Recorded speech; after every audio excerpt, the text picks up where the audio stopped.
Did you know in the book Think and Grow Rich, Napoleon Hill talks about semen retention? Not only does he talk about it, he wrote a whole chapter about it. Let me show you.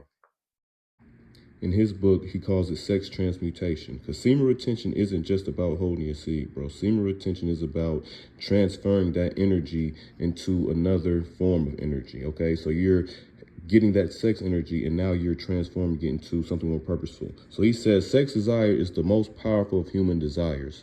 When driven by this desire, men develop keenness of imagination, courage, willpower, persistence, and creative ability unknown to them at other times. So strong and impelling is the desire for sexual contact that men freely run the risk of life and reputation to indulge in it. Ain't that the truth? When harnessed and redirected along other lines, this motivating force maintains all of its attributes of keenness of imagination, courage, etc., which may be used as powerful creative forces in literature, art, or in any other profession or calling, including, of course, the accumulation of riches. He goes on to say the desire for sexual expression is inborn and natural. The desire cannot and should not be submerged or eliminated, but it should be given an outlet through forms of expression which enrich the body, mind, and spirit of man. If not given this form of outlet through transmutation, it will seek outlets through purely physical channels. So what he's basically saying is that energy is going to come to you no matter what. If you don't find a form of outlet to transmute it, you're eventually going to what we call relapse. See, look, if it is not transmuted into creative effort, it will find a less worthy outlet. Relapsing is a less worthy outlet. You're not getting anything out of it. And the icing on the cake, fortunate indeed is the person who has discovered how to give sex emotional outlet through some form of creative effort, for he has, by that discovery, lifted himself to the status of a genius.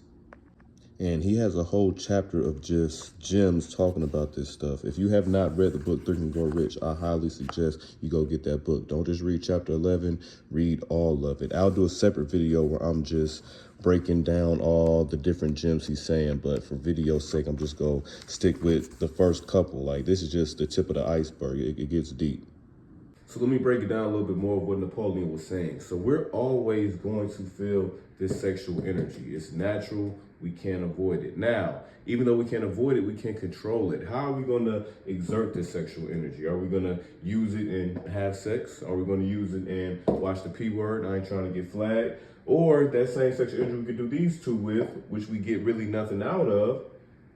We can use that energy to go to the gym. We can use that energy to work on our mind, meditate, read, pray. We can use that energy towards business goals, business ideas. We can start creating new ideas that we wouldn't have created if, we were just using our energy for these two. Or we can just work on goals in general. So when you learn to transmute that energy into something productive and something that will make you think and create, man, you can become unstoppable. I think a lot of times where people mess up, where most men mess up, is they hear semen retention and they just think about holding their seed, okay?